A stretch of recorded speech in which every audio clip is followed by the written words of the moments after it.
Robservations with Robert Meyer Burnett.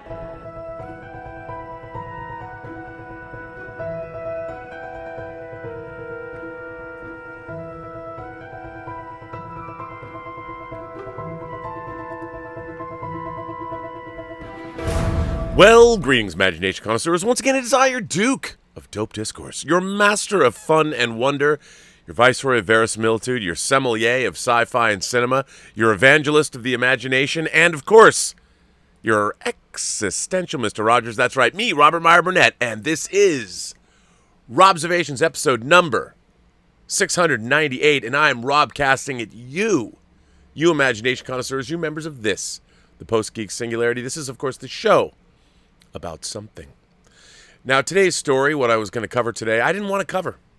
Didn't want to do it. Didn't want to do it because a lot of people have been asking me about this because they know that one of my favorite things in all the world, and certainly my favorite comic book series of all time, is Neil Gaiman's The Sandman. Now, back when this comic came out in the late 80s, and it ran 75 issues through the 90s, not through the entire 90s, it is literally a dark fantasy series, and it's also a meditation on the art of storytelling itself. And it has everything from old gods and new gods to Shakespeare. Literally, Shakespeare appears as a character in the comic. And it has everything. And it has whimsy, it has horror, it has redemption, it has love. It has everything you need. Everything that a great epic story needs in it, the Sandman has in droves. Spades. I don't know what you call it, but it has everything. And also it has a lyricism to it that appealed to me. It began as a comic. It was a Vertigo comic that was printed in the wake of things like Hellblazer and Swamp Thing, and Neil Gaiman took an old DC character and Sandman and completely reworked that character into something totally new. And while it started in the DC universe, and I guess you could say it always was there because it would cross over occasionally, but for the most part it was its own thing. And it's just, for those of you who know it, and many people do because it was a hugely popular comic book, the character of Death, that's right, Death was a character. I'm convinced that Death, along with a few other things, was one of the reasons we have hot topics in malls around the country nowadays. But yes, very popular comic book, incredibly influential. Well, for years, people have been trying to make a Sandman movie or a TV show or what have you. But of course, it was announced a number of years ago, about a year and a half ago, that Netflix was going to make a Sandman TV series, and that Neil Gaiman is heavily involved in the creation of it, which I don't understand. He would have to be. And thank God, because it truly is his baby. It truly springs out of his imagination. And if you're a fan of his other work, stuff like Coraline was a Neil Gaiman story. There was a lot of the Anazi Boys is his. Obviously, American Gods was based on his book. He's just a wonderful writer, and he's an incredible fantasist. And I'm a huge fan of his. I met him on a few occasions. I was actually once at a panel discussion at UCLA with him, and big fan of Neil Gaiman. If we had ever actually made Free Enterprise 2, I'd even contacted him about being in it, playing himself, and he gave me some good notes on the script. So yes, I'm a big fan of Neil Gaiman. So people have been asking me about the brouhaha over the extended casting of The Sandman.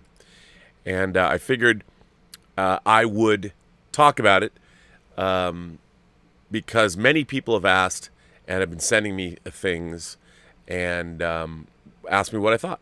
You know what? But first, before I jump into it, for those of you who don't know what The Sandman is, I went to Neil Gaiman's own website and found a little brief article that was actually on his website that I want to share with you. A Beginner's Guide to Neil Gaiman's The Sandman. And this was actually, again, it was, actually this is not the right one. I didn't mean to pick this one out. That was a different one. I wanted to read something else. The Sandman Summary. Let me go back and I didn't. This is for later. Oh, no, wait. I had it there. That was right. That's correct. Yes, the Sandman Summary. I was right the first time. So this was on Neil Gaiman's website, and it was written by Cindy Spear. Neil Gaiman's The Sandman was launched in 1989. This extremely popular series was bound into 10 collections, following Dream of the Endless. Also known as Morpheus, Oniros, and many other names, we explore a magical world filled with stories both horrific and beautiful. What do you need to know to enjoy the series? Only that there are 7 brothers and sisters who have been since the beginning of time. Presumably, by the way, created by the creator of all things, God, what have you. The Endless. The 7 are called the Endless. They are Destiny, Death, Dream, Desire, Despair, Delirium, who was once Delight, and Destruction, who turned his back on his duties. Their names describe their function and the realms that they are in charge of. Several years ago, a coven of wizards attempted to end Death by taking Death captive, but captured Dream instead. When he finally escapes, he must face the changes that have gone on in his realm and the changes in himself. Preludes and Nocturnes begins the series. In it, Dream escapes his prison. He must go on a quest to find the tools of his office, his helm, pouch, and ruby. The journey will take him and us through the gates of hell itself. It will also teach Dream an important lesson about relying on tools and introduce us to the other star of the series, Death. Death is his sister. The Doll's House shows us that the Dream King has not yet resolved all the problems caused by his imprisonment. 3 dreams have escaped the dreaming: the villainous pair Brute and Glob, the kindlier Fiddler's Green. This story is intertwined with another about a young woman named Rose Walker and her search for her little brother. As the characters are drawn together, a vortex is discovered, a force that could destroy all dreamers and therefore the world. Will Dream choose mercy over responsibility, or is there another way? Dream Country is the first story arc made up entirely of different tales. We meet the mother of Morpheus' son and find out what cats dream about.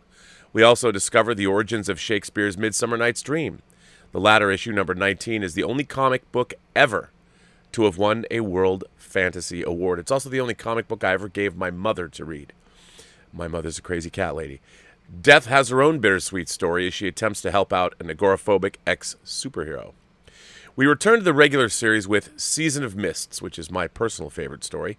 In it, Lucifer has grown tired of being the Lord of Hell.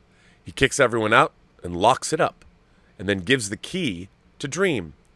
Dream must decide who of the many supplicants will get the key.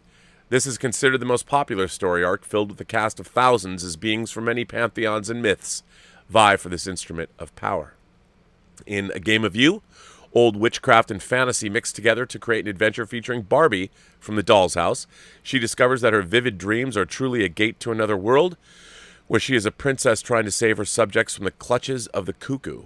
Her unlikely and wonderful cast of friends, both in the world of her dreams and in the real world, are highlights of characterization, a group of people you can truly feel a connection to.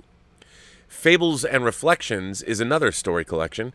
We meet many extraordinary characters, including the Emperor of America, a director who must choose whether to fly or fall, a werewolf in search of his dreams, Joanna Constantine in search of Dream's son, Marco Polo, Caesar Augustus, and many more. In Brief Lives, Dream's little sister Delirium convinces Morpheus to go on a quest for their missing brother Destruction, but the price of finding the prodigal may be more than Dream can bear. In World's End, the characters are drawn together by a reality storm caused by dramatic changes rippling across reality. They find shelter in a tavern where they pass the time with their own tales, both wondrous and mysterious. We find ourselves in many places, in the dreams of a city, discovering the secrets of Necropolis, where burial is a way of life, joining Chlorocan on a swashbuckling adventure, running away to sea. The tales never focus on the Sandman himself, but tell us about the nature of tales and dreams just as keenly as the ones where he is in the center. In the kindly ones, Dream is faced with the repercussions from his actions in Brief Lives and A Doll's House. Lita Hall's son is kidnapped and perhaps killed. She blames Dream for his death. She goes insane, calling on the kindly ones, also known as the Furies, for revenge. They enter his realm and force Morpheus to make a sacrifice that will change the dreaming forever. The Wake is the final chapter of this landmark series. Whenever someone we care about, as we learn to care about so many of these characters, dies, we must mourn, have a funeral, and a wake. This final book ties up some loose ends and leaves us with the message that dreams never really die. There was also another book after that called Overture that Neil Gaiman wrote to celebrate the 25th anniversary of the character. This description fails to describe the intricate twinings of the story, the threads that run through each book as we revisit past characters as past events blossom into new ones. It also does not give credit to the magnificent collection of artists that lent their talent, their own distinctive voices and styles to Neil Gaiman's words. The scope of this series is broad, touching on aspects of our own brief lives. To read this series is not to curl up with a simple comic book, but to take a journey beyond the shores of reality and into a world we may only visit when we close our eyes.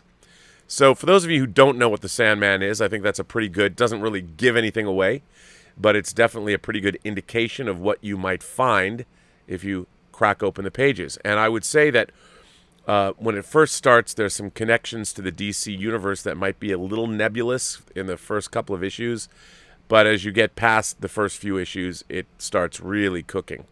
And I think it's issue 8, The Sound of Her Wings, when we're first introduced to Death. That's amazing. But one of the things that's very interesting about the character, Dream, and all of the Endless, is they've existed since the dawn of time.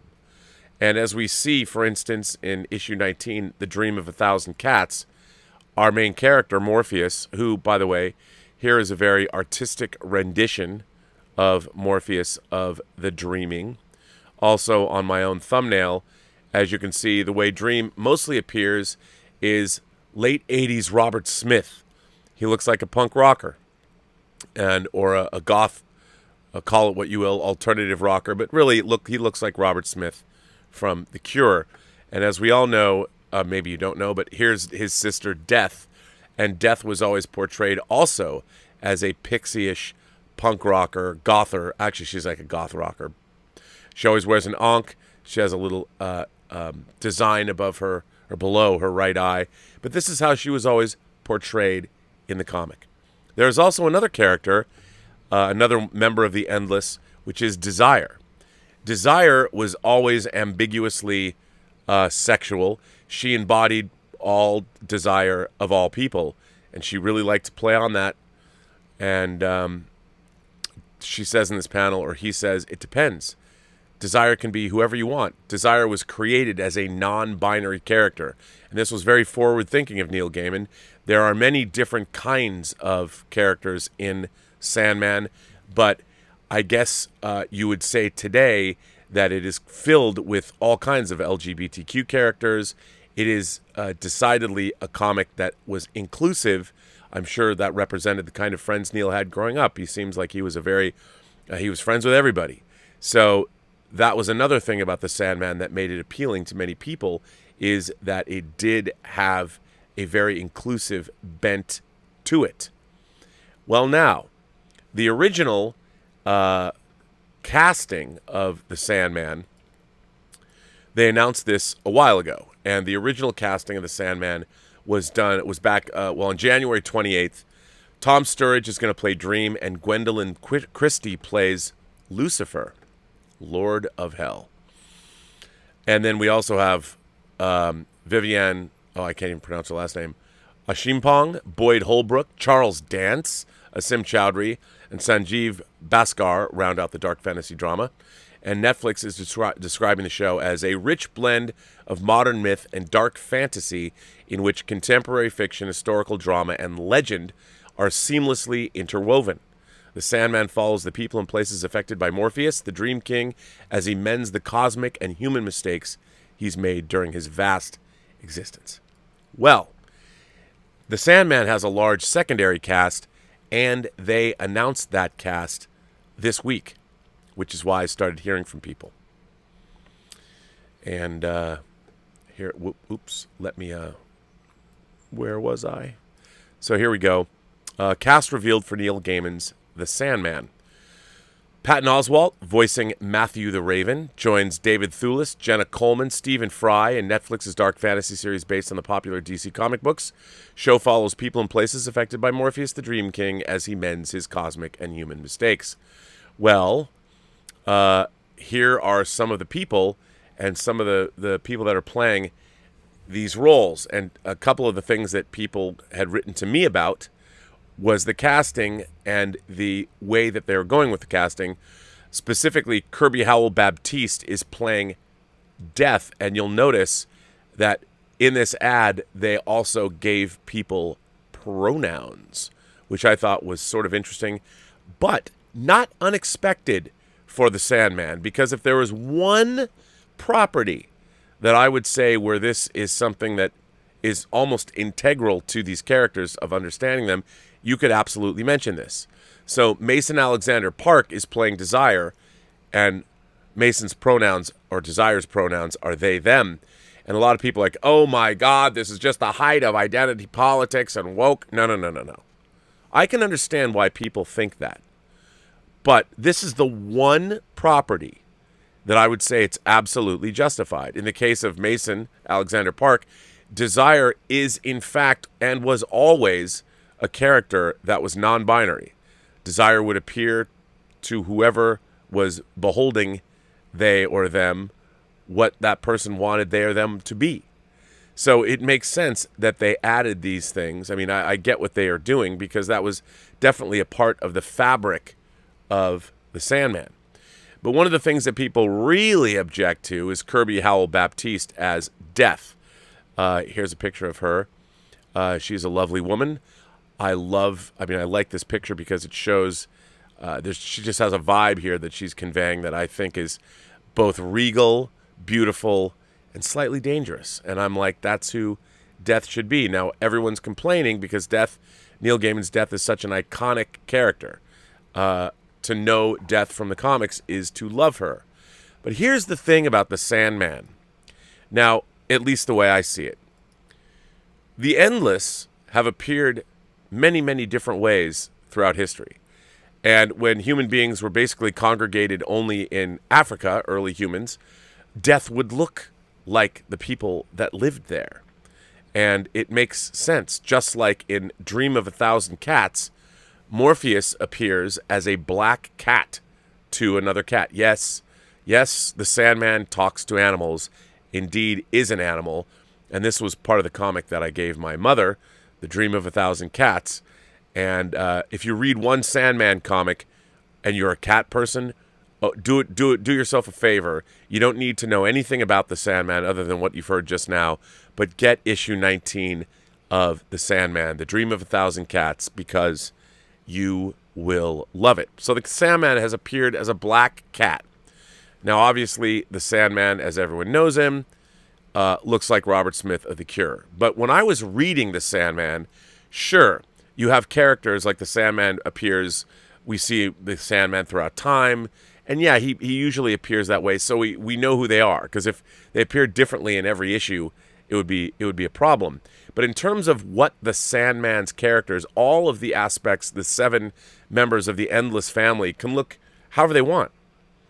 So if you want to cast, I think, a black woman, a black actress to play Death, perfectly all right with me, because I'm sure that when Death first appeared, there were no pixie post-punk goth chicks throughout most of history. So there's probably Death was looking this way for a lot longer on the planet Earth than she was looking this way. And I don't have a problem with that. As a matter of fact, I think it, in a way, sort of adds to the character. Now, I get it. There's a lot of people that want to see their favorite. I mean, there's a lot of people that have tattoos of Death on them. There's people that love these characters. I am one. I am absolutely a person that loves the Sandman and loves these characters. But I don't necessarily have to have them look exactly the way they looked in the comics. And I don't find this list of characters, well, let me go back to it. It doesn't strike me as particularly... they're not playing identity politics here. I really believe that Neil Gaiman has found the best people he can for these roles. I mean, look at this cast. Patton Oswalt's voice of Matthew the Raven. Jenna Coleman is Joanna Constantine. Now, a lot of people said, oh, great, they're gender swapping John Constantine. No. Joanna Constantine is a character that lived hundreds of years ago. I believe in the 1800s. So she is a distant relative of John Constantine's, but she was a character that Neil Gaiman created. She is not a gender-swapped John Constantine. And it's frustrating. I'm like, did anybody who's complaining about this casting ever read the comics? I mean, it's strange to me. David Thewlis playing Dr. Destiny or John D. Oh, my God, that means they're going to do the 24-hour story in the diner. And if they do that story, it will blow people's minds. It'll blow my mind if they do it the right way. Stephen Fry is Gilbert. Amazing. I mean, this cast, I think, is absolutely incredible. And I as a lifelong Sandman fan, everything about this just makes me that much more excited about the show. And yet a lot of people have been contacting me saying, you know, Rob, I think that identity politics has gone too far. This woke culture has gone too far. Well, what have they done to the Sandman? And I'm like, I mean, as somebody who loves the Sandman, I mean, I love it. It's one of my favorite things in life. I have all the Absolute editions, obviously.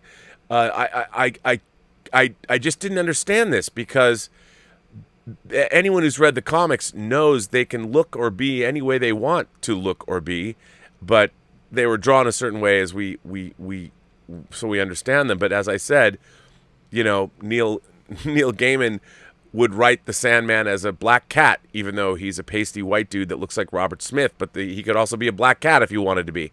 And I think that Death is the thing about it is her character, the way she acts. I can understand. It's going to be interesting to see how they convey her personality, but I'm sure Neil Gaiman, Kirby Howell Baptiste, is probably not going to disappoint as Death, and I'm sure with Neil Gaiman so actively involved in this, it's going to be great. Now, Neil has been getting a lot of flack on Twitter. As a matter of fact, here is something Finn Wake says to Neil. This guy, Finn Wake, tweeted to Neil Gaiman after this casting was announced, "Why sell out? Just stand by your work, or do you lack the intestinal fortitude? It irks me that you just don't even give a fuck." I mean, can I just say, and Neil Gaiman answered back. I wouldn't have answered back, but Neil Gaiman answered back. He says, "I give all the fucks about the work. I spent 30 years successfully battling bad movies of Sandman. I know that's true. I read a number of the scripts. Yeesh.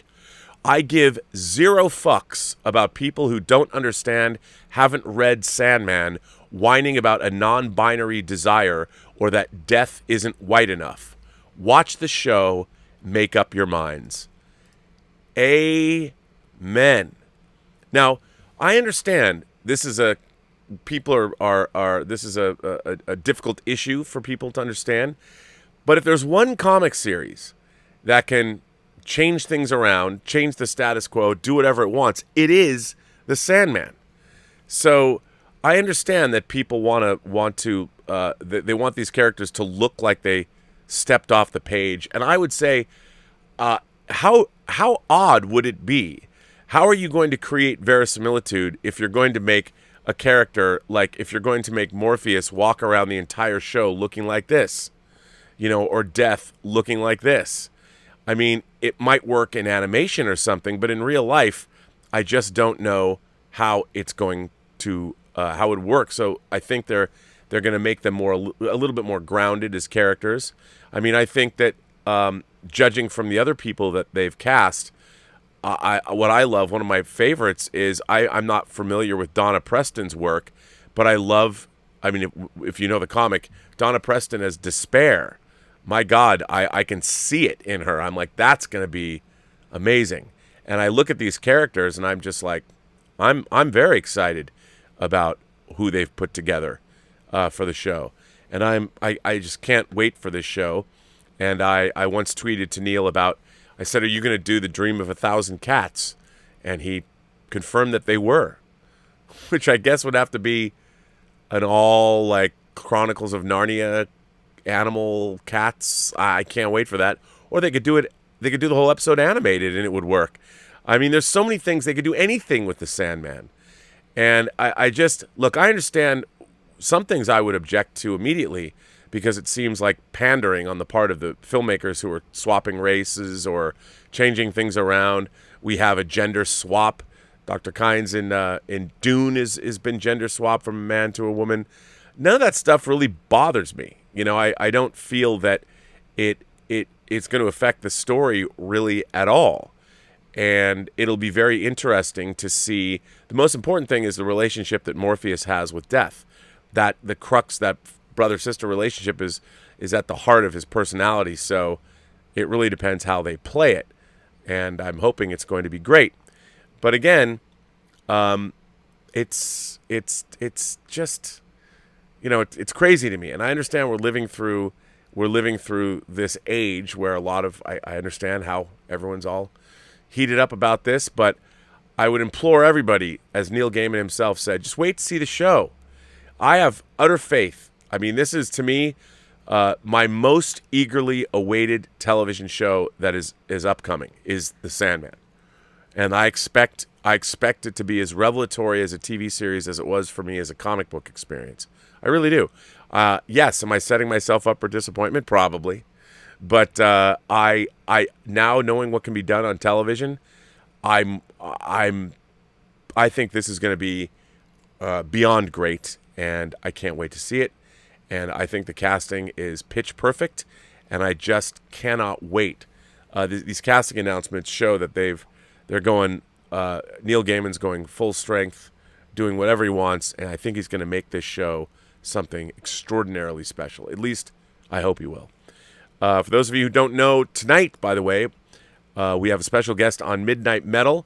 We're bringing in C.K. Smile, the lead singer of Chaosium, on Midnight Metal tonight. It's our first metal guest on a metal show. And also, as many of you know, I've started Everyone's Story. It's going to be a new feature every Friday.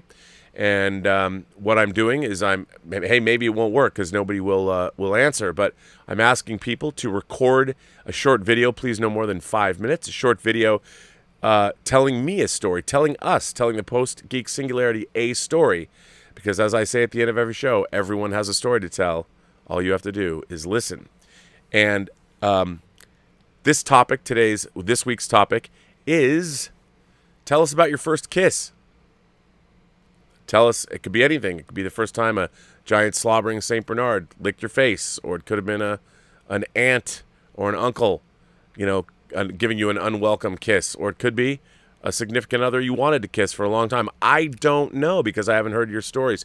Now, please send me a video, 5 minutes or less, and I will play them on the show on Friday. I need the videos by Wednesday at 6 p.m. Pacific time, but we'll see.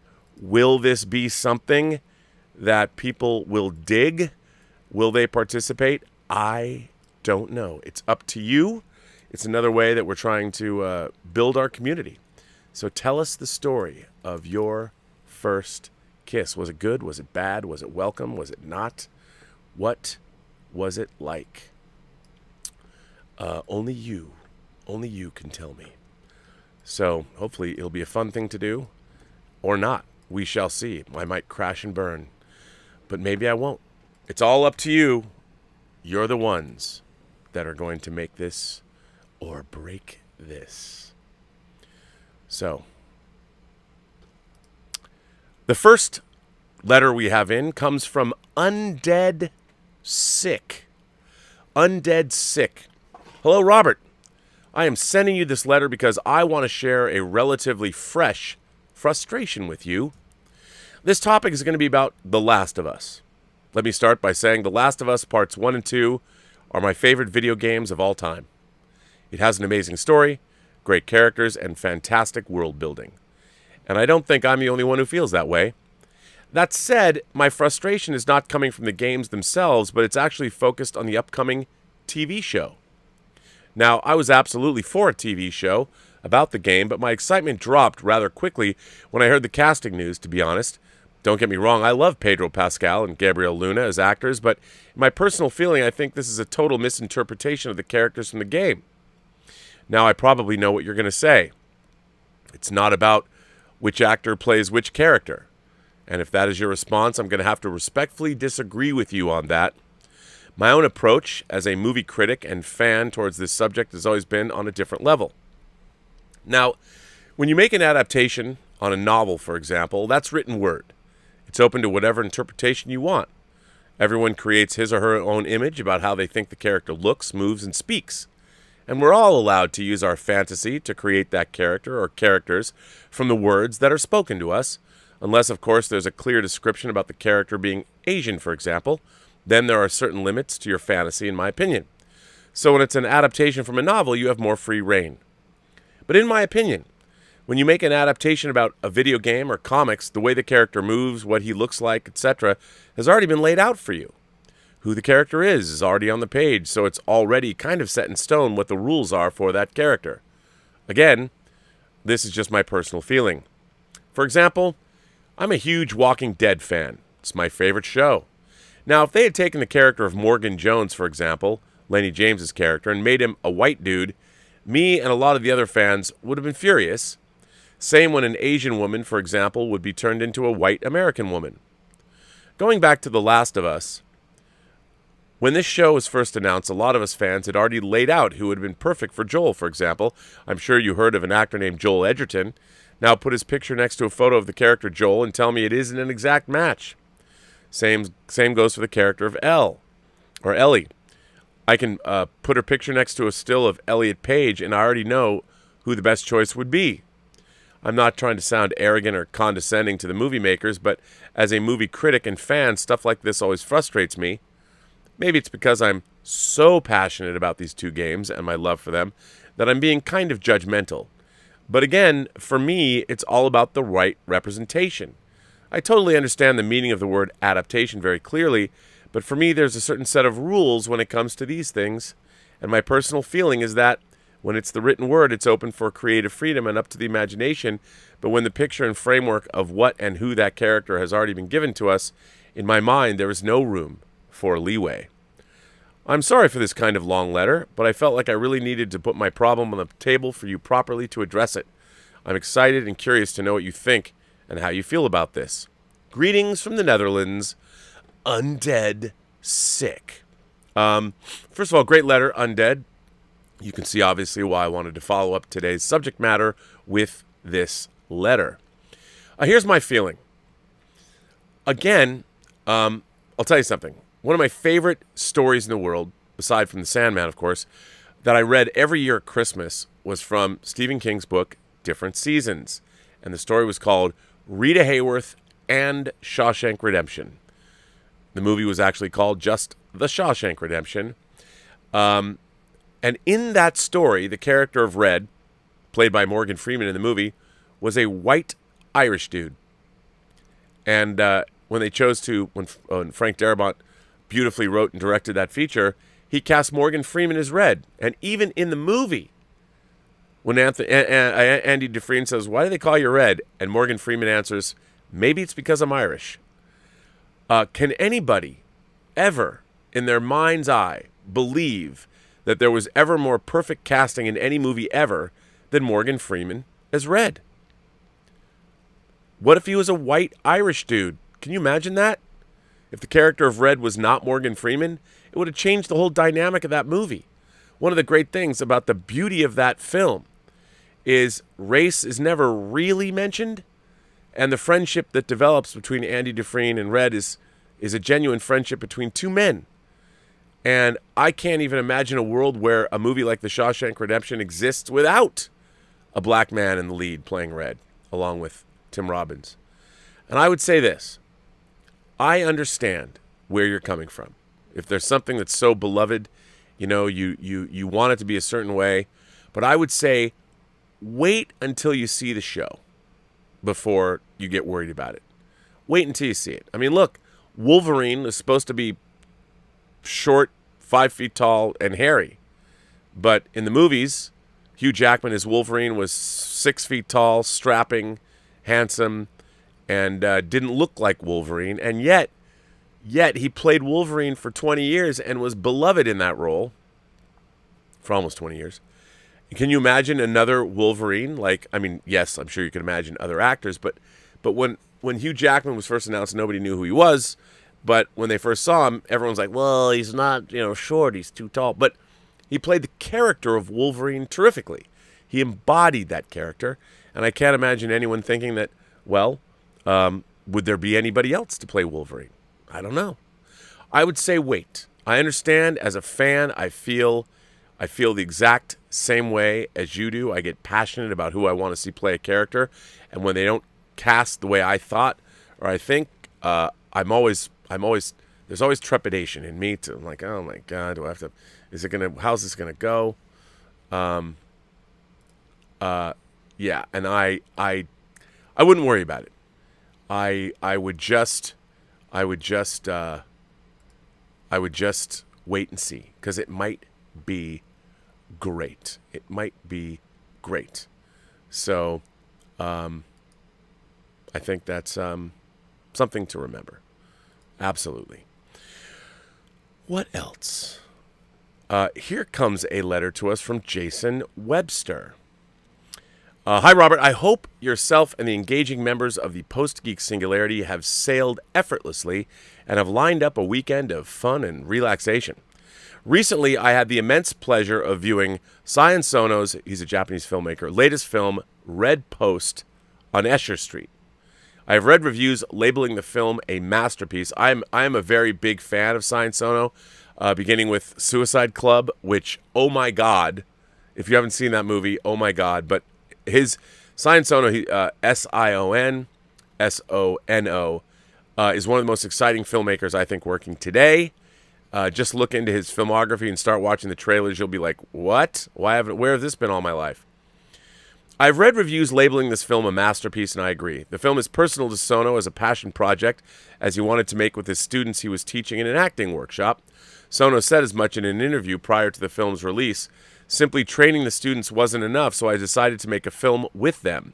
He said the aim of the picture was not just to make it for exhibition in theaters, but rather supporting his students' ambitions and prospective careers in the industry. So the majority of the performers in the film are students, as opposed to professional actors. When explaining the difference between working with professionals and students, Sono said it provided him with extra motivation. I ended putting more effort into training them. Sen Fujimaru and Matsuri Kohira were students of Sono's acting workshop. Tachihiro Yamoka had only appeared in a short film entitled Cupcake and was also one of Sono's students in the workshop. He will appear in Sono's next film, Prisoners of Ghostland, alongside Nicolas Cage, Sofia Boutella, Nick Cassavetes, and Tak Sakaguchi. Mala Morgan was one of a group that had professional acting experience within the cast. Mala Morgan is known for her performance in the television series Ultraman Orb before playing Katako in Red Post on Escher Street. The other cast members with professional acting experience, including Kanon Niwata, Marina Kozawa, Tomoko Fujita, Tetsuo Watanabe, and Jun Toba. In fact, both Mitsuru Fukakoshi and Tetsuo Watanabe had previously worked with Sono on Cold Fish. In typical Sono style, the film was filmed at breakneck speed with principal photography completed in just 8 days. In keeping with Sono's uninhibited way of crafting a film, the final scene of the film was totally improvised and filmed after principal photography had been completed. In the film, celebrated director Tadashi Kobayashi is known for directing films courted by the festival circuit. For his latest film, Kobayashi decides to conduct an open audition for roles, a deliberate step as he desires to make a film with fresh talent and amateur performers. Numerous aspiring actors apply for the opportunity to work with Kobayashi. The film observes the applicants and their dreams and struggles to become actors. For examples, Yabuki Yatsuko, a young woman who has witnessed and left traumatized by the suicide of her father, and increasingly becomes more of a wild, unconventional, play-by-her-own-rules character as the film progresses, and Kuriko, a young widow who becomes driven to be cast in the film to honor her late husband, who was an actor. The film also looks at Kobayashi's struggles with interfering producers as he looks at making the film he wants to make. The film received its premiere on the 9th of October 2020 at the Valdivia International Film Festival in Valdivia, Chile. The film also played at both the 35th Mar del Plata International Film Festival in Mar del Plata, Argentina, and the 49th Festival du Novo Cinema in Montreal, Canada. Reviews of the film were largely positive. Raktim Nandi of Asian Movie Pulse agreed the film is a masterpiece and said of Red Post on Escher Street that it is one of the essential films of a career marked by high work rate and stylistic variations. David Ehrlich of IndieWire said of the film that it is an exhilarating postmodern comedy, an orgiastic celebration, it's mega satisfying, and a weirdly sweet payoff. Red Post on Escher Street holds a rating of 7.4 out of 10 on IMDb, a rating of 7.5 out of 10 on mydramalist.com, and a Metascore of 83. So what's my assessment of the film? One of Sono's key strengths is his ability to get the most out of his cast. This is well demonstrated here with the cast turning in high-quality performances across the board. The performers are given their moments to shine with backstories that solidify the actions and motivations of the characters in wanting to become actors on the film. The result is, we're giving characters audiences can truly engage with and relate to over the course of the movie. The film works as a satirical and loving look at what it takes to make a film, even a small film with a limited budget for cast and crew. So many reviews have labeled Red Post on Escher Street an open love letter to cinema. Sono has said the screenplay calls on the experiences of his students as struggling actors and his own experiences within the industry. The film does contain some traits Sono has become known for: satirical humor, quirkiness, and self-reflection. However, it contains none of the sex and violence associated with some of his films, notably Love Exposure, Tag, and Anti-Porno. I love the performances of Sen Fujimaru, Mala Morga, and Matsuri Kohira as Yatsuko, Katako, and Kuriko, respectively. Each brought genuine personality and emotion to their performances. The performances of Sen Fujimaru and Matsuri Kohira are all the more impressive when one considers the film represents their feature debut in key roles. I sincerely hope they receive the opportunities in numerous films going forward, as I'm very interested to see what they would bring to the table. Sen Fujimaru would be a standout in horror films and psychological thrillers. All of this points to the fact that I wholeheartedly enjoyed this film, and it joins Noriko's Dinner Table and Love Exposure as my favorite films directed by Sono. I recommend Red Post on Escher Street to those who love Sono's films, such as Love Exposure, and viewers who wish something different from their unusual or usual choices. I hope yourself and the terrific members of the PGS have a wonderful weekend. Sincerely, Jason Webster. By the way, anybody who's interested, go look up the trailer for Love Exposure and or Suicide Club, and tell me you're not going to watch his films. So, yeah, good stuff. Torn Atkinson writes in. Torn Atkinson says, oh wait, I already read this one from Torn, so that's a duplicate. So I apologize, Torn, but I like the letter. I thought it was good. So, Omar94 writes in and says, hi Rob, moderators, and the Post-Geek Singularity. Hisham's letter where he brought up Martin Scorsese saying Marvel movies are not cinema had me realizing something. For some time now, I've noticed how there are a certain number of people who differentiate cinema into two categories, saying that there are films and there are movies. Now, before I go on to my personal view on that, I have a theory which might explain this. Starting in the late 1970s and going forward, the rise of blockbusters came to fruition. This led to what is known as the blockbuster mentality due to the growing focus of them being created, which is seen as causing the death of more artistic and smaller scale stories. This, I feel, is what caused the division of saying that there are films and there are movies, because blockbusters have become the main focus of the industry. For my personal view on this, I find that to be a little ridiculous. From how these people are differentiating the two, it makes it feel like what they're saying is how a film is something art house and what usually gets Oscar buzz, such as Nomadland, Lady Bird, Boyhood, Roma, and stuff like that, while movies are the more mainstream mass market stuff like the MCU, Star Wars, and stuff like that. I'm not sure why some people see a difference between the two, since to me, films and movies are the same thing, regardless of the scope and scale.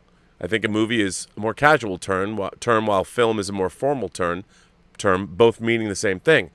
It's not like there's a film school and then there's a movie school, or there's a filmmaker and there's a movie maker. I can be entertained either way, whether it's art house or more mainstream.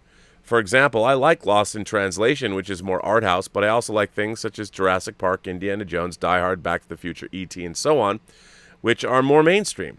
When watching something, I don't care if something is art house or not. I just care if it's good.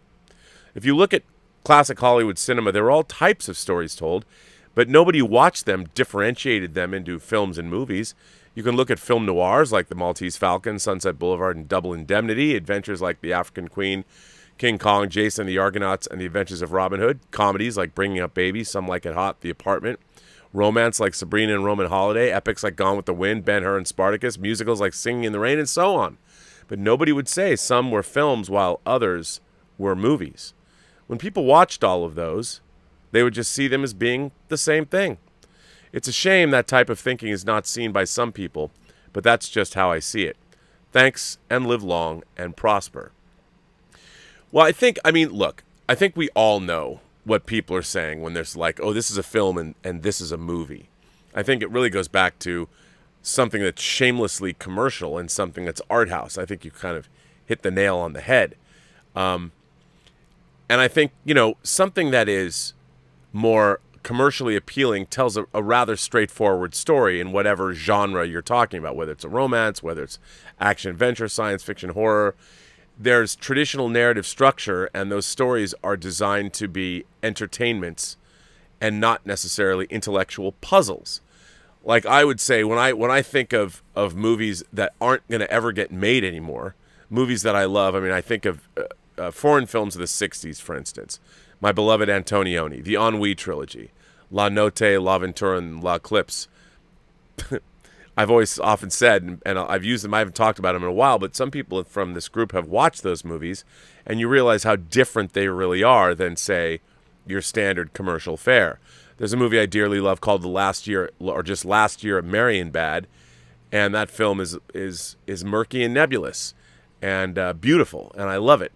But a lot of people might find it very perplexing. The films of Andrei Tarkovsky. Some people will watch Stalker and say that was like watching paint dry. I watched Stalker and I'm mesmerized by it. But I think that those movies are decidedly uncommercial in their structure and content based on what we know today of movies. And I think, a lot of the people that were working in film, that were making movies, were not necessarily chasing $100 million box office grosses, because they were never going to be that way. And a lot of filmmakers were working with government subsidies or things like that, or, they were working with producers that obviously wanted to make money, but they knew what they were doing was never going to, you're never going to get somebody to watch the Ennui trilogy that watches Avengers Infinity War and Endgame. They're not going to get the same, I'll watch both of those, but they're not going to get the same thing out of it. So that's hard to say. But I know what you're saying, but I think that's where that schism comes from. I just saw that Dave Parker, my co-host for Midnight Metal, just called me, and I'm going to see what he wants. So we'll talk to Dave live on the air. You know him, you love him. If he answers, we'll say hello. Maybe he has some news for tonight's show that I need to hear. Hello, Dave. You're live on Robservations. I am? Yep. Hello.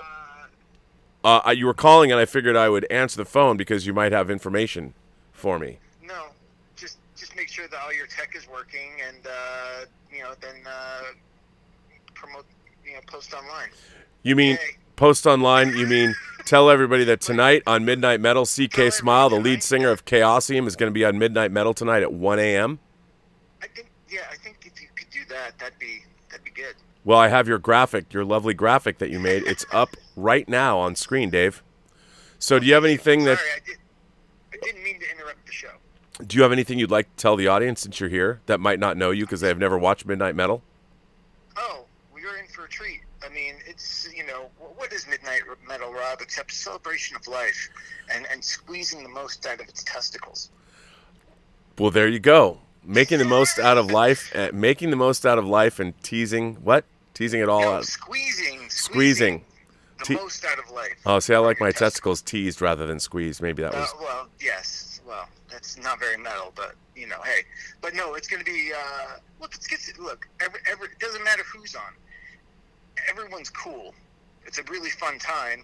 We just actually have, a lead singer of a band that is starting to make some waves, which is kind of cool that we get a chance to spotlight that. So, Yeah, it should be awesome. All right, then. Well, Dave, we will see you later tonight then, and I will make sure everything is working.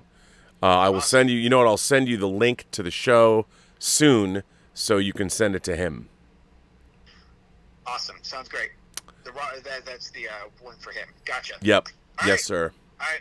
I will see you tonight. All right, man. All right, bye. Adios. Well, everybody, that was Dave Parker, my co-host for Saturday's Midnight Metal. Paul in Long Beach is like, don't make it last night. Like last night. What are you going to do? Yeah. So, anyway, there you go. Where was I?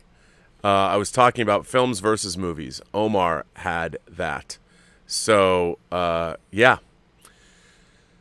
Anyway, let's see what you guys are saying.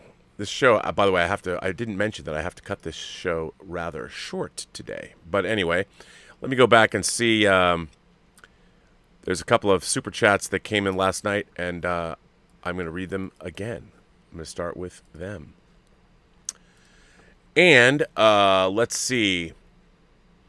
Norwegian Kryptonian says, why do you think it is that Lucasfilm employees are allowed to get involved in all these crazy negative conversations going on Twitter?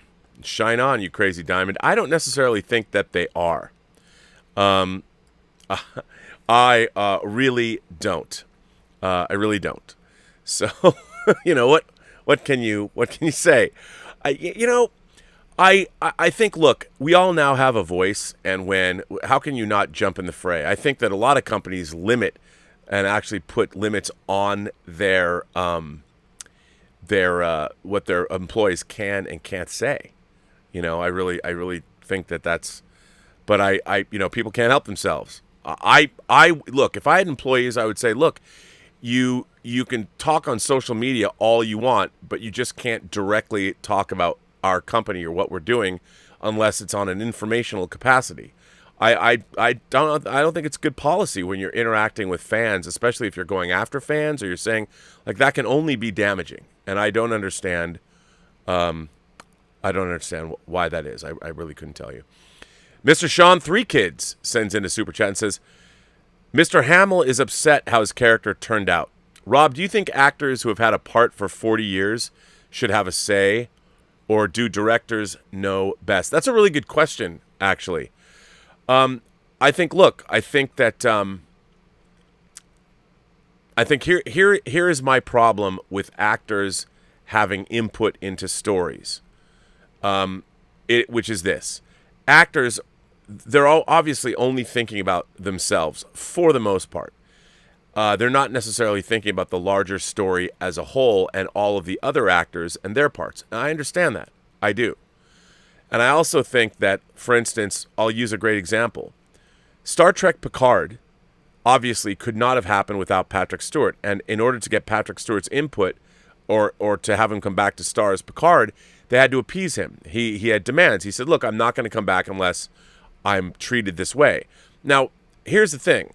Having sat down with Patrick Stewart for hours at a time, interviewing him, like a lot of the other Star Trek actors I've known throughout my life, and actually talked to them about this, they don't necessarily know what's best for Star Trek. They know what's best for them.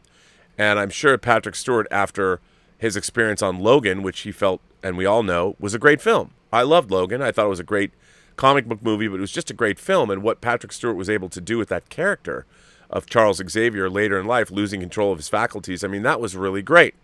Now, I think in the X-Men universe, something like that works. I think what's unfortunate about what happened with Picard is the show really wasn't about him. And if they're going to tell a story about Jean-Luc Picard later in life, he basically went off on sort of a generic sci-fi adventure that threw in a lot of very strange elements from the Star Trek universe, subverted. And I didn't quite understand why they did that. I would like to have actually watched a compelling story about Jean-Luc Picard.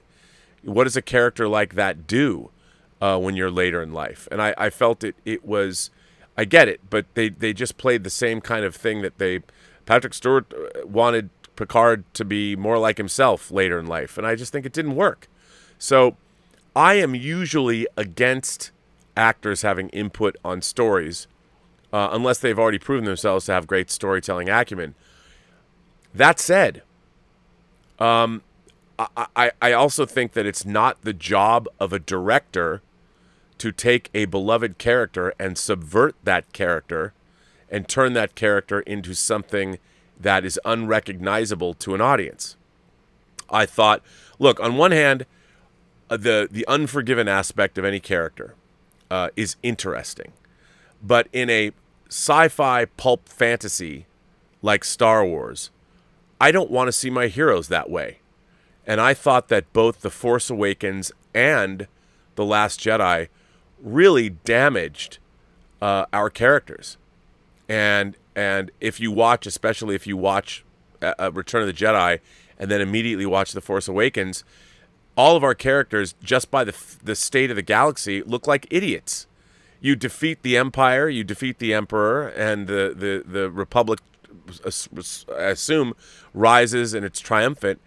And then the next movie, you reset everything back to zero, and it doesn't mean that just Luke is embittered. It means all of our characters are useless idiots that allowed this horrible thing to happen to the galaxy right underneath their noses after they had the greatest victory of their lives.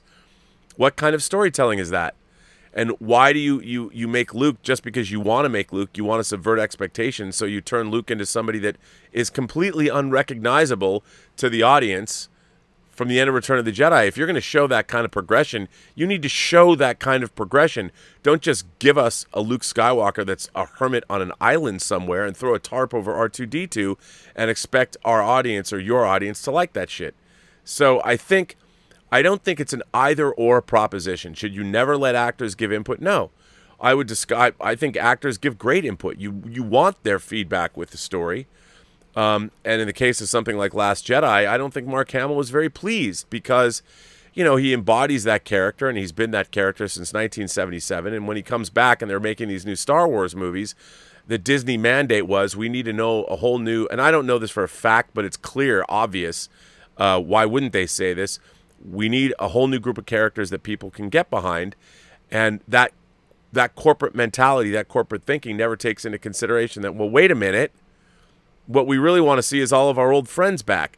A corporate marketing, and they're like, well, we need to create new characters to exploit the brand further. But the brand is your characters.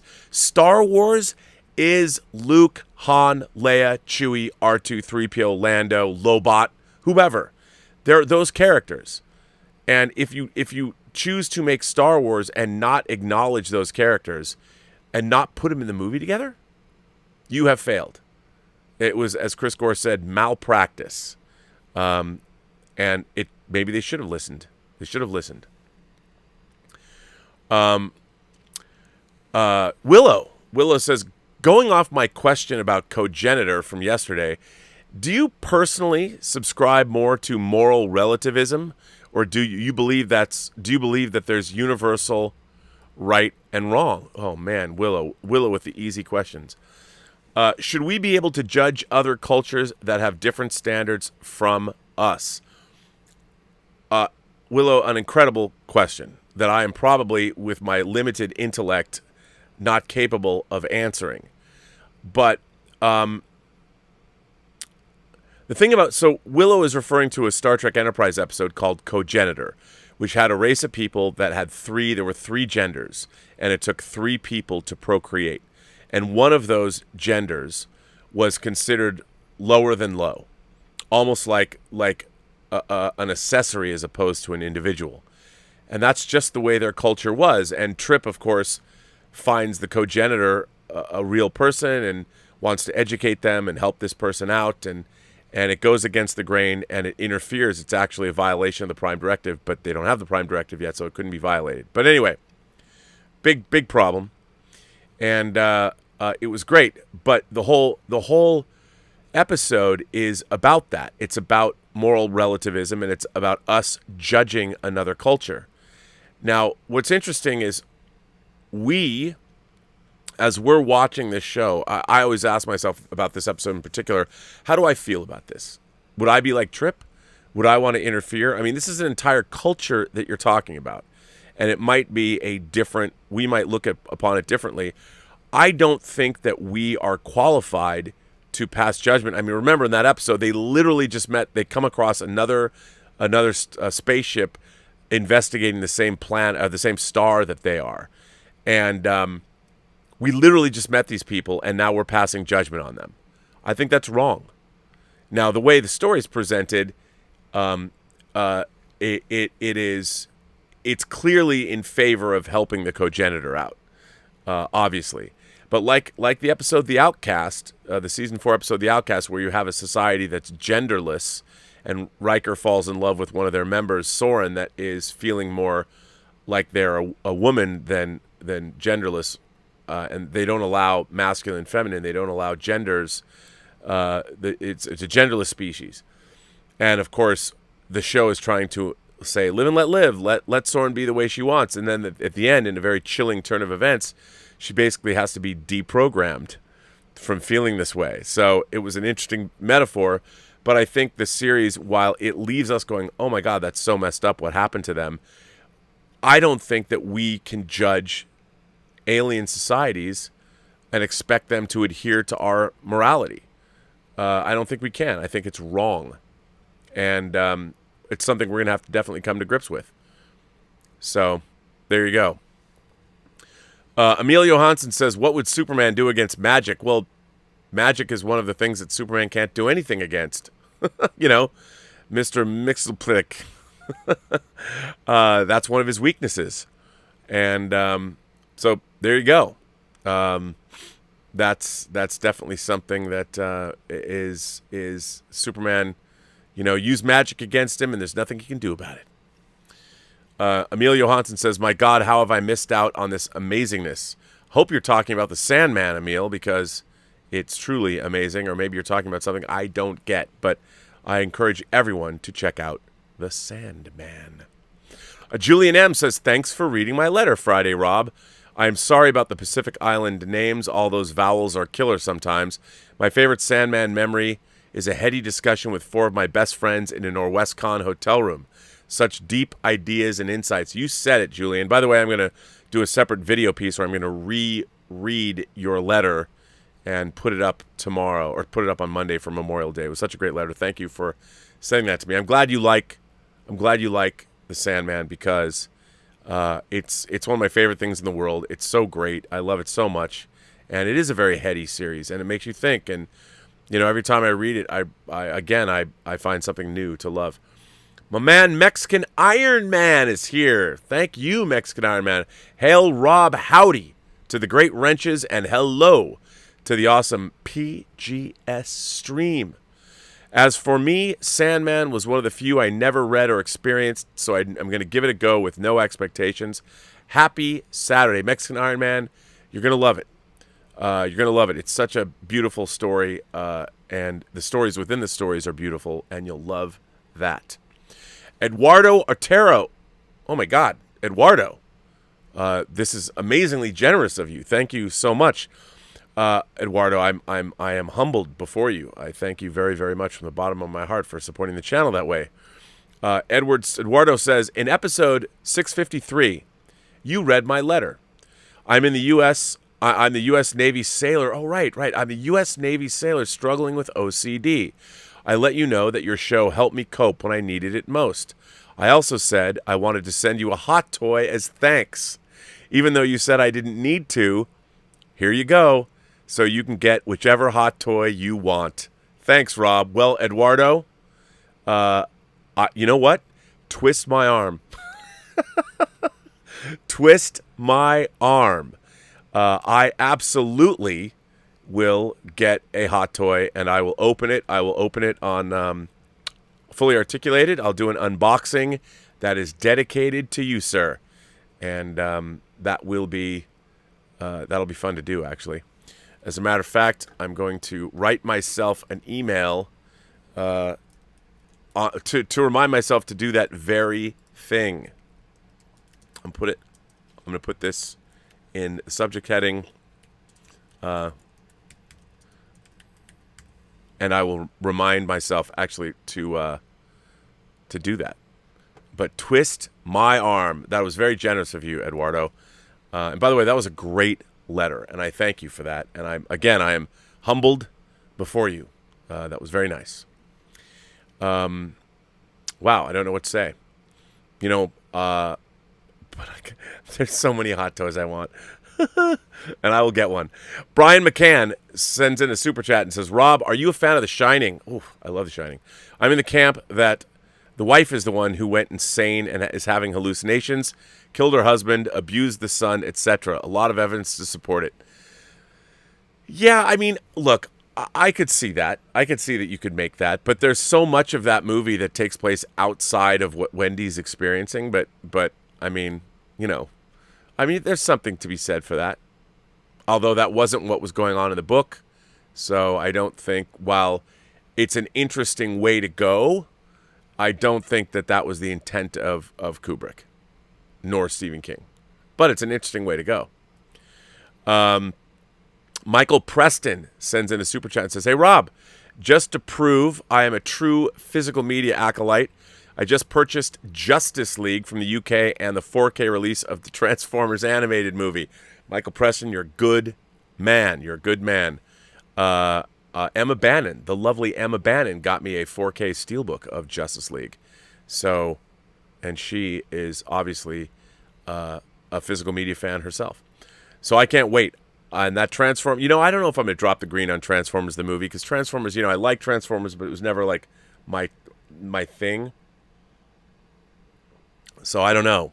I don't know if I'm going to get that. Richard says, have you ever played the game Knights of the Old Republic 2? Yes. What's the difference between that and The Last Jedi when it comes to subversion? Also, if you played it, would you be receptive to a genuine deconstruction of Trek rather than a spiteful one? I don't have a spiteful deconstruction of Trek. I love Star Trek. Well, I think what's different about Knights of the Old Republic is it could be anything. It's the expanded universe, so people don't have the same kind of attachment to it as they do with Luke Skywalker, the character of Luke. But I'm also receptive to a genuine deconstruction of Trek. I mean, look, I think that modern Star Trek is not really very Star Trek, and we can deconstruct it all we want, but I think it's just not a good use of that format. I don't think it's a good use of Star Trek at all. But I'm happy to have a deconstruction about it. If you want to write me a letter, or we can come on the show, come on the Midnighter. I'd love to have that conversation and hear your point of view. But you know what? I never finished Knights of the Old Republic 2. I finished Knights of the Old Republic. But I would love to know more about what you're saying here. Very intriguing, Richard. Very intriguing. Simon says, hi, Rob. I know it's not my show business, but I've validated when I say that I'm done with the DC universe because of Warner Brothers. Comicbook.com reported that Warner Brothers didn't want the Flash Speed Force scene in Justice League of him going back in time to save the win, yet they're making a Flash movie that will incorporate all of the Speed Force in the storyline. Another example of Warner Brothers meddling with what could have been a successful Justice League on their initial debut in 2017. Warner Brothers secretly will do anything to sabotage DC's success with systemic politics, which is why I'm done with DC and happily enjoy the MCU. Well, look, I don't think that anyone is trying to sabotage anything. I mean, people live and die based on in terms of their careers. They live and die based on how well movies do. They're too expensive of a proposition to damage. But what I think you're objecting to is there is no cohesion. There was never any cohesion at Warner Brothers at the time when Kevin Tsujihara was running everything. They were all, what Warner Brothers needs is a Kevin Feige. We've said that all the time. We need somebody that understands the universe and understands how to do interconnectivity and understands what all these things are. I mean, some people are like, well, you can't use the Speed Force because they're using it over here or that way. I mean, those kinds of, why would somebody say that? I mean, I know that I read that article too, and the whole thing is so dumb because it's based on what? I don't know what it's based on, but it's not something that I necessarily, what they need is somebody who knows what they're doing to guide the DCEU. I wouldn't be I wouldn't be done with it, because what if Matt Reeves' Batman movie is really cool? And what if the next Aquaman is great? And what if Shazam, the next Shazam, is better? I mean, I wasn't a big fan of Shazam, but I want it to be better. And I'm really looking forward to the Flash movie. So why deny yourself? If the movies are good, you should go see them and enjoy them for what they are. Don't allow corporate politics or meddling interfere with your enjoyment of something. I mean, unless if it turns out to be bad, of course, be mad about it. If something sucks, and it sucks because of corporate interference, by all means, fuck them. But other than that, I would say approach every film as its own thing and let it live and die based on its own merits. That's what I would say. El Necron says, on Midnight Metal, you briefly mentioned getting some hate mail. I don't understand why. You have a fun, fair, and inclusive community. You rule. Well, I thank you for that, first of all. But there are people that might not like me, and that's fair.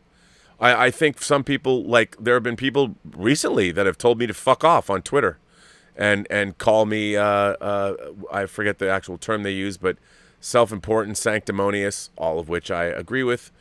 So I can't fault them too much. I mean, you got to be some kind of a douchebag to get on YouTube and talk for as long as I have. No, I do it because it's fun. It's like hanging out at the bar, and it gives me a reason on Midnight Metal at least two days a week to drink when I don't drink the rest of the week.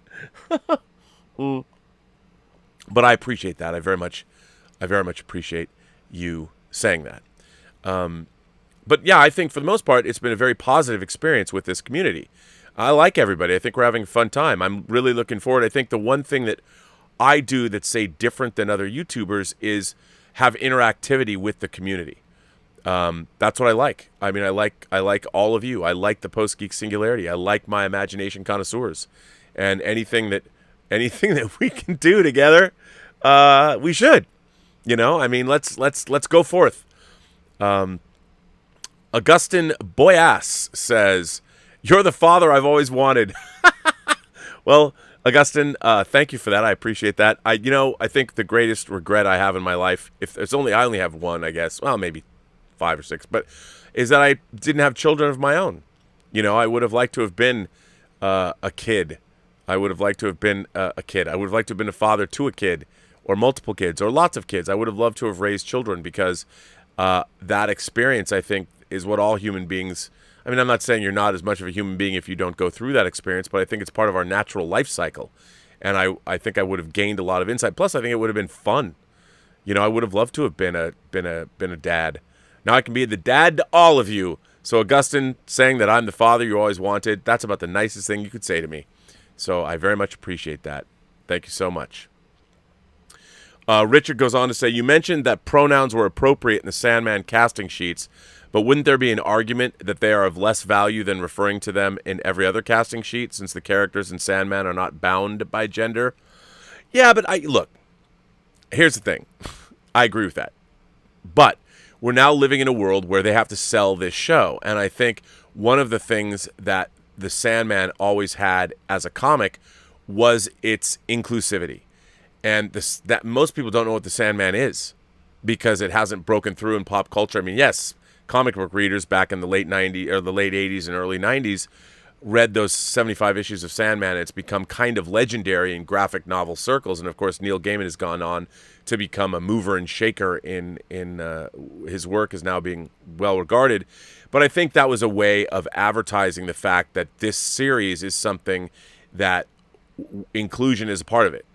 And I think from a marketing perspective, it was probably a good thing. I understand how people object to that.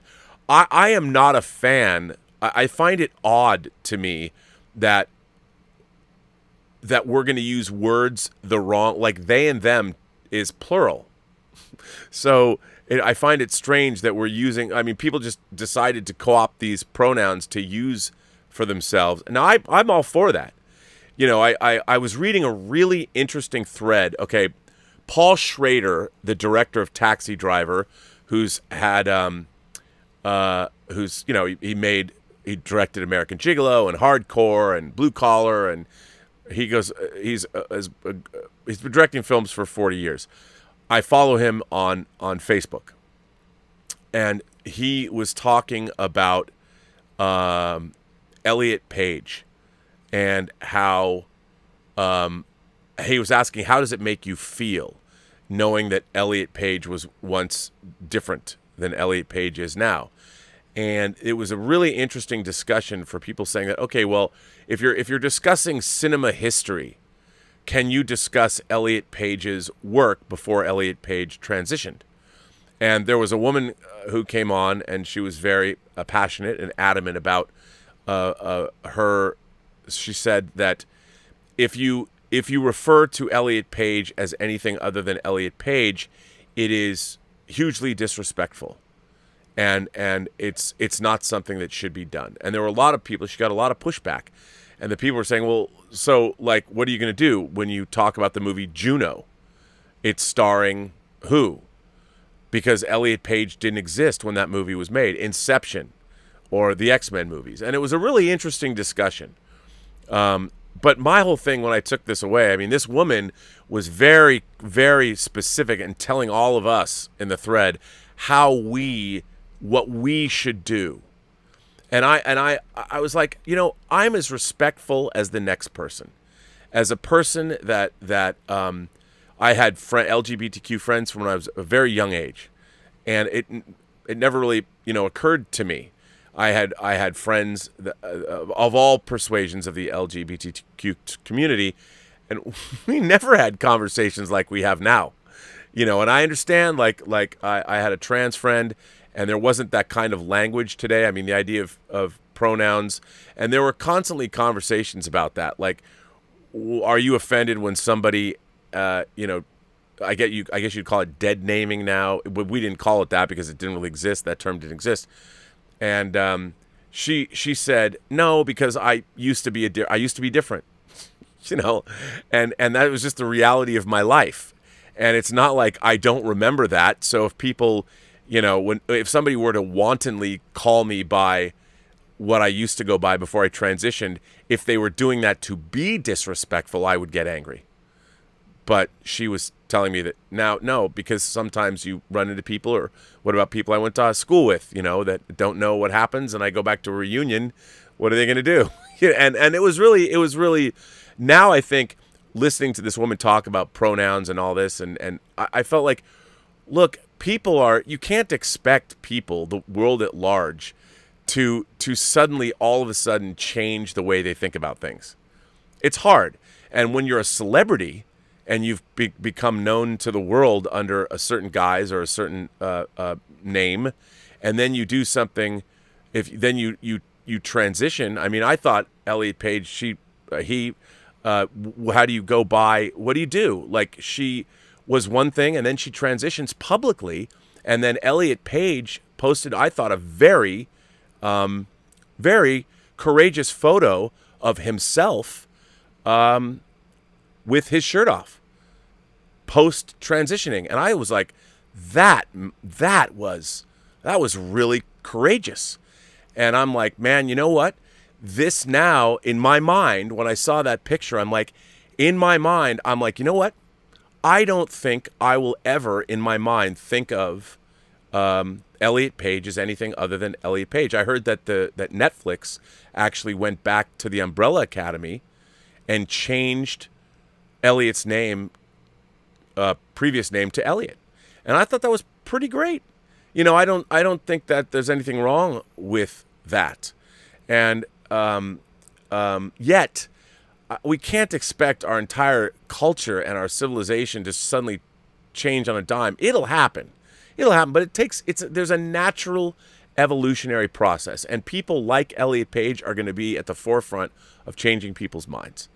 And when it comes to those things, you know, how you refer to people on a casting sheet, I think it's ultimately just the polite thing to do. If somebody chooses to say that I am now this person, I refer to myself in this way, I believe that I am this person, and this transition has made me be the person I knew I always was but couldn't be, I think it's the polite nice thing to do to refer to them the way they want to be referred to. Why be rude? And I don't think it's any skin off anyone's shoulders to do that. Why not be nice? But yes, I know. I don't think but I know what you're saying. Actually, what Richard said was, you mentioned that pronouns were appropriate in Sandman casting sheets, but wouldn't there be an argument that they're of less value than referring to them in every other casting sheet, since the characters in Sandman are not bound by gender? Well, look, here's the thing. I think specifically for Sandman, it works. Because, like, for instance, there might be times when you have a different director coming on and people... It helps you define who these characters are, like Desire, who's one of the Endless. I think it's important that they go by different pronouns because Desire can be either male or female depending on who is desiring them, and maybe that was something helpful that they were pioneering for this show. But again, for me, we're just going through a traditional transition period, an evolution, a social evolution that I think is always necessary. But it's going to take time, and I certainly don't have all the answers. I will say this. I think Elliot Page is definitely showing courage by what he's doing now, and it's pretty extraordinary. And I, for one, found it to be, it took balls to do what Elliot Page did, and kudos to him for doing so, because I think that, at least in my mind, seeing that shirtless picture of him, really, in my mind, really helped me in a way. And he looked good. Good for him. Nick Parrish says, "What's up, Rob? So this weekend, Memorial Day weekend of 2021, marks the weekend that the box office officially overcame the Thanos known as COVID. Not only did A Quiet Place 2 and Cruella combine for $27 million last night, wow, but AMC stock went bonkers this week. Thank the maker. Thank God. AMC stock briefly hit an all-time high yesterday and still closed at $26 with an $11.67 billion market cap, bringing misery to anybody who bet against the stock." So, Rob, this is the part where COVID-like Thanos stares at the horizon and it fades to dust. Nick, I hope that's true. My God, why didn't I get in on AMC stock when it was like $2 a share? I knew that was going to happen. I knew it would work. Please, somebody bring back the arc light. Please, please, please, please, please. What do I have to do? Richard says, Knights of the Old Republic 2 was about a Dark Lord trying to destroy the Force because she found the light and the dark sides of the Force full of it and equally destructive. Yes, there was very long speeches, and it was very, very dark. Civilizations end, and it's like a beat dark. I didn't realize. Is that how it ended? Yeah, that's awesome. I'm all in. But I think they can get away with that because nobody has expectations. Whereas Luke Skywalker is a cornerstone character in all of popular culture. So Simon goes on to say, "Okay, so we all know that Warner Brothers needs a Kevin Feige. This has been repeated for years now. So why doesn't Warner Brothers go ahead and get a Kevin Feige figure? I'll tell you why. Because there isn't one. There isn't one. Kevin Feige."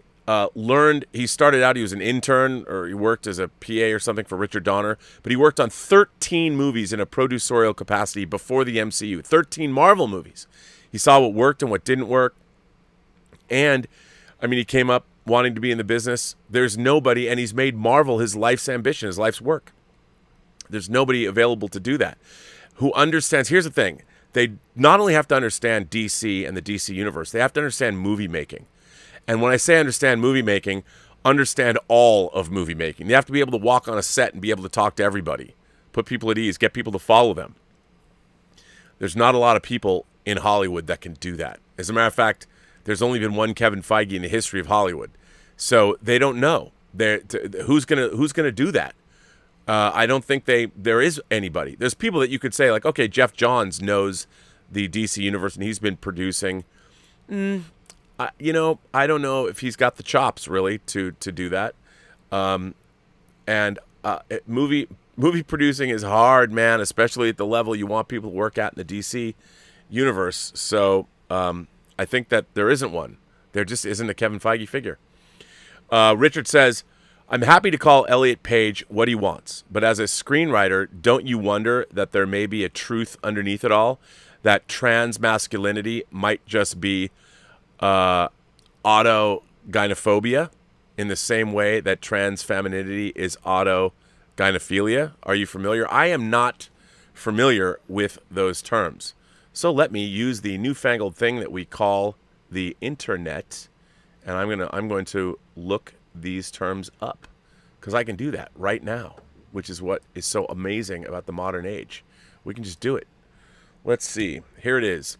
Autogynophobia, derived from the Greek for love of oneself as a woman. Oh, okay. Is the term Blanchard coined for a male's propensity to be sexually aroused by the thought of himself as a female, intending for the term to refer to the full gamut of erotically arousing cross-gender behaviors and fantasies.